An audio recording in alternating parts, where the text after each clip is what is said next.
Hey guys, welcome back to the channel. So today I'm bringing you a more meta matchup. I wanted to get some practice against Enel, so Lamb's piloting an Enel deck on the left, and I will be on the right playing the Boa deck.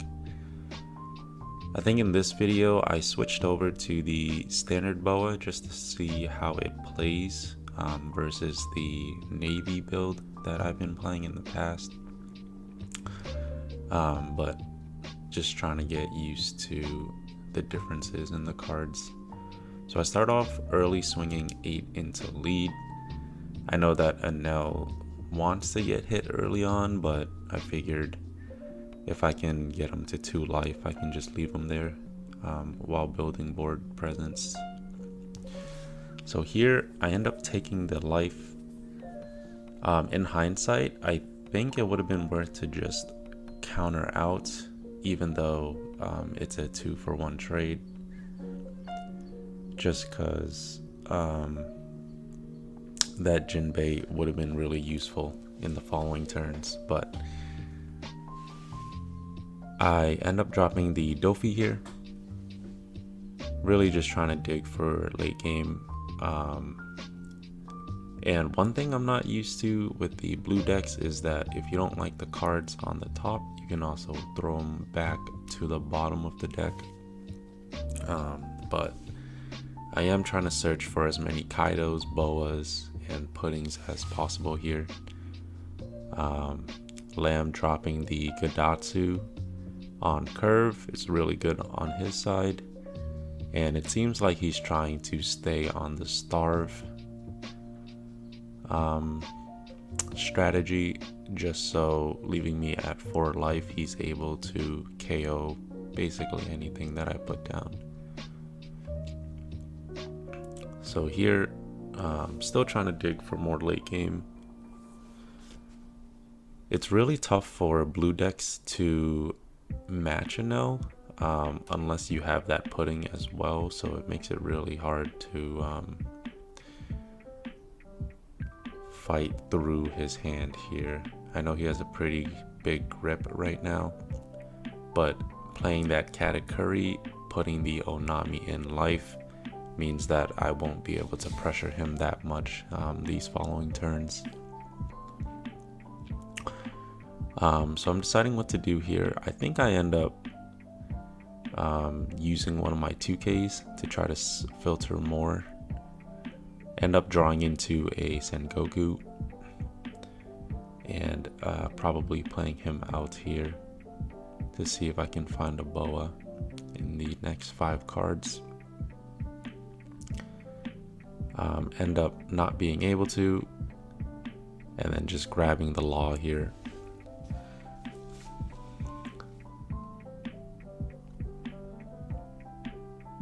So I'm not sure if this is correct, though.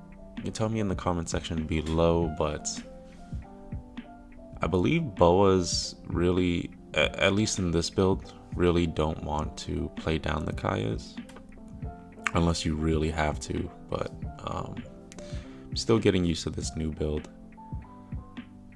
So here I end up attacking into him to leave him at 1 health.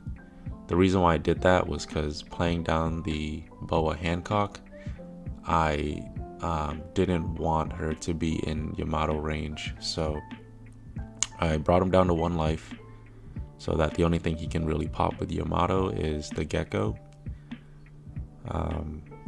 And luckily for me, he did have the Yamato in hand, so if I just played down the Boa, I would have been really punished for that. But yeah, again, not seeing pudding this late in the game is really tough.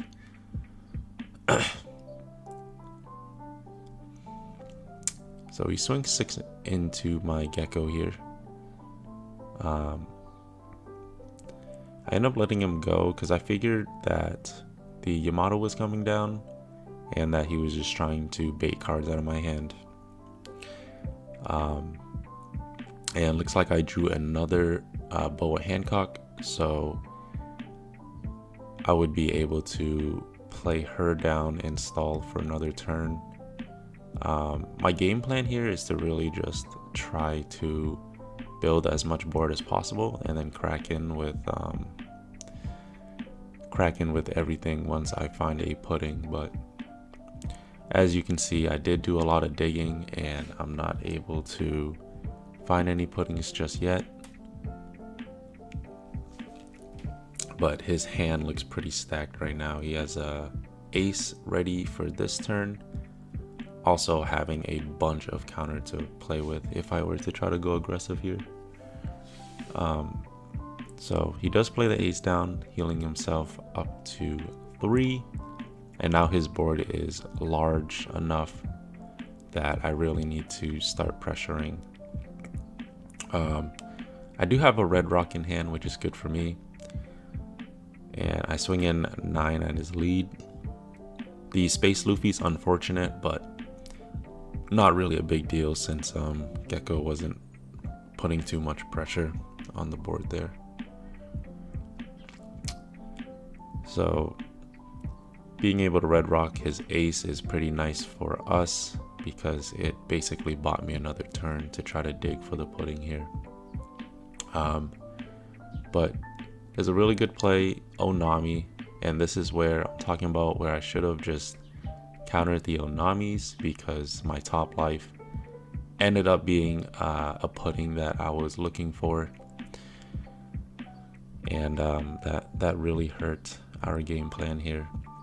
So at this point, I think I was just trying to flood board a little bit just so I don't lose too much board presence, and the Jinbei being able to add another attack on board on my side and also playing down the Dofi blocker allows me to dig for late game a little bit here.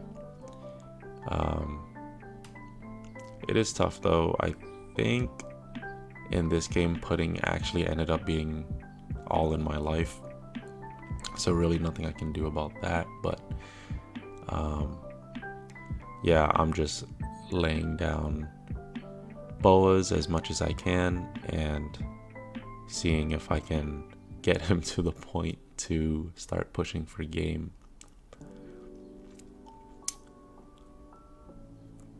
But yeah, with the hand size that big, I doubt I would be able to pressure him too much here. So he plays it slow. I think he's Lamb's playing it really well right now, where he's just slowly whittling down my health with his Onamis and large swings, not giving me any life back, but instead just taking my life down. Now he drops the space Luffy, popping my Dofi and drawing once again. Really big for him, so he ends up playing the Onami here. I'm not sure who he attaches it to. So he attaches it to Gadatsu, and Gadatsu swinging in for 9 there. I let the swing go through just because I'm pretty low on hand size right now. Also letting the Enel and all the other swings go through just because at this point in the game I was pretty much cooked the following turn, and so I just wanted to see how many cards I can get to see my options for the next turn. I was hoping to get pudding, but I was incorrect. I think only one pudding was in life and the other 2 were at the bottom of my deck, so just really unfortunate. It's tough to match Enel's hand size when you don't have any way of dealing with that. So I thought my best bet was to just swing 9s across the board, and so I swung 9-9. Luckily for him, he hits 2 Shirahoshis, which is absolutely devastating for us because that allows him to just fill his hand with a bunch of 2Ks, since all he has to do for the next turn is crack back with a 19k swing with Yamato.